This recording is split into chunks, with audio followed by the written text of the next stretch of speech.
안녕 6학년 친구들, 오랜만에 뵙습니다. 오늘 이 시간에는 비에 대해서 가르쳐 드릴 거예요.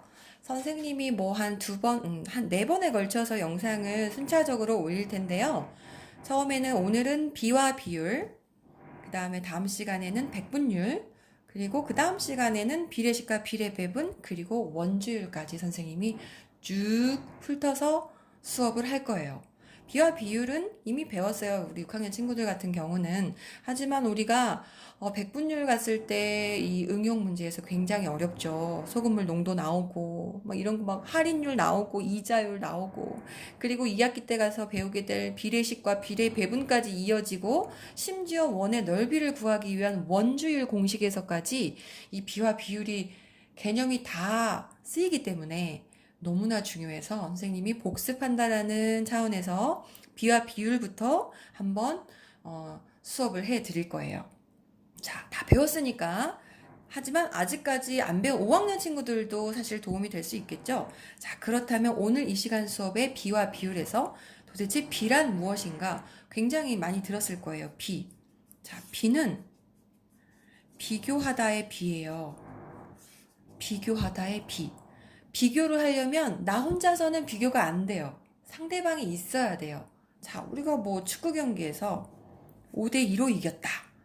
자, 한국 대 일본, 우리가 이겨야지 재밌죠? 한국 대 일본의 축구 경기의 결과가 5대2다. 자, 한국은 일본보다 3골을 많이 넣었고, 일본은 한국보다 3골을 적게 넣었고, 이처럼 단순히 뺄셈으로도 비교할 수 있는 게 비예요. 근데 우리 6학년에서 비는 무엇으로 비교하느냐? 나눗셈. 원래 비는 나눗셈이에요. 비교를 할 건데 무엇으로? 나눗셈으로. 여기서 또 아주 신기한 게 있는데요. 우리가 비라라는 거를 정리를 할 때 기호를 점으로 정리를 했단 말이죠. 이건 사실은 나눗셈 기호에서 온 거예요. 나눗셈하고 똑같이 하면 이게 빈지 나눗셈인지 헷갈리기 때문에 우리가 비라는 건 나눗셈으로 비교하는 건데 나눗셈과 아주 비슷한 기호인 얘만 뺀 5대 2는 결국 뭐냐면 5 나누기 2하고 같은 개념이다. 자, 여기서 나눗셈은 또 뭐하고 같아요? 분수. 이거는 결국은 2분의 5하고 같다.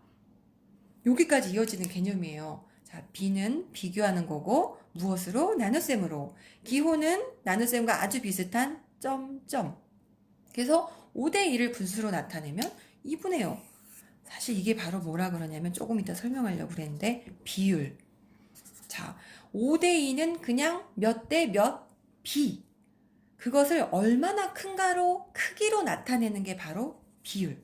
비율은 얼마나 크냐. 자, 여기서 누가 봤을 때 2분의 5만큼 크느냐? 여기서 기준이 있어요. 이 입장에서 봤을 때 한국이 2분의 5만큼 더 큰 거예요.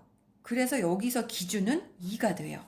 자, 우리가 비에서 항상 몇 대 몇이면 뒤에 있는 게 뭐다? 기준. 그러면 앞에 있는 것은 무엇다? 비교하는 양.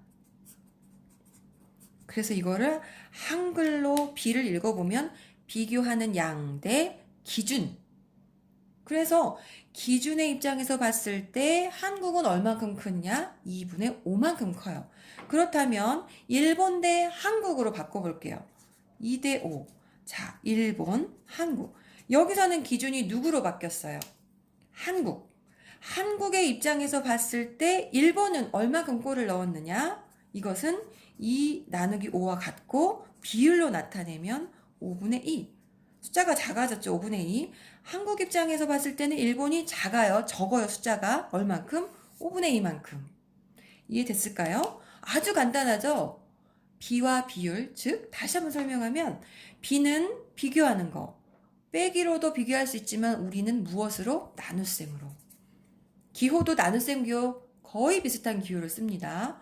5대 2는 사실 5 나누기 2와 똑같다. 누구 입장에서 봤을 때? 뒤에 있는 기준의 입장에서 봤을 때.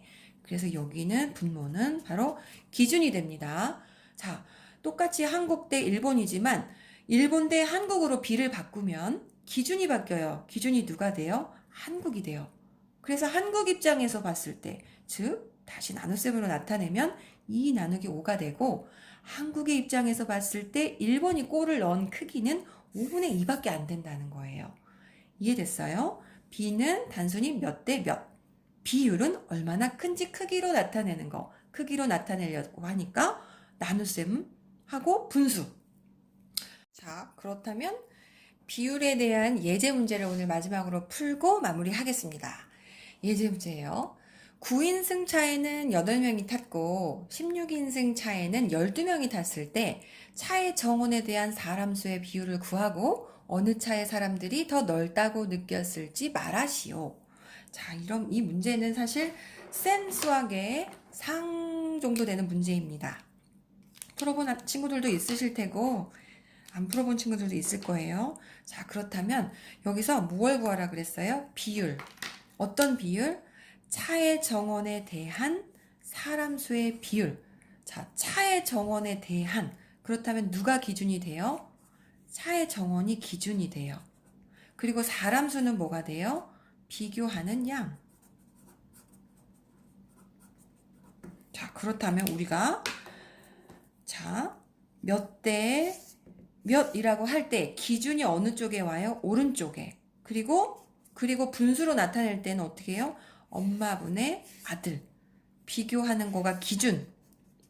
여기는 비교하는 양.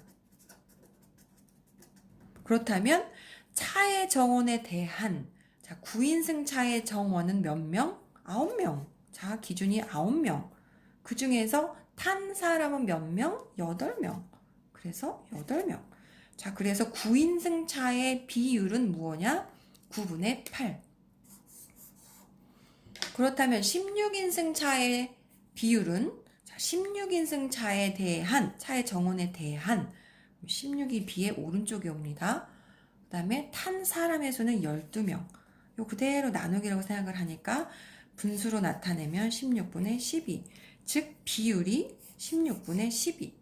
자, 이제 비율이 다 나와졌어요.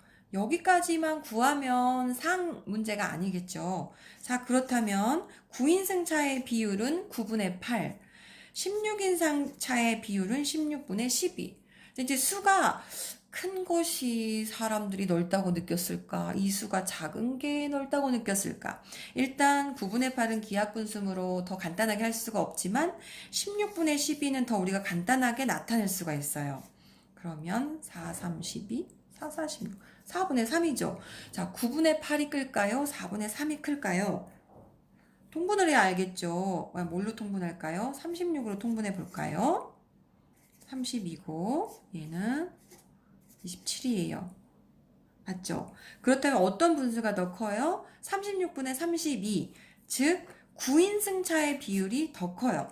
비율이 더 크다라는 것은 사람이 더 빽빽하게 탔다는 거예요. 그래서 사람들이 더 넓다고 느꼈을 차는 9인승 차가 아니라 16인승 차가 답이 되는 거죠. 이해가 됐길 바랍니다. 여러분, 비와 비율은 나중에 우리가 백분율, 비례식, 비례배분, 원주율까지 하기 위한 아주 가장 기본적이면서도 중요한 개념이에요. 자, 비와 비율에 대해서 잘 이해하시길 바랍니다. 그리고 다음 시간에 백분율에 대해서 설명을 하러 다시 찾아오겠습니다. 감사합니다.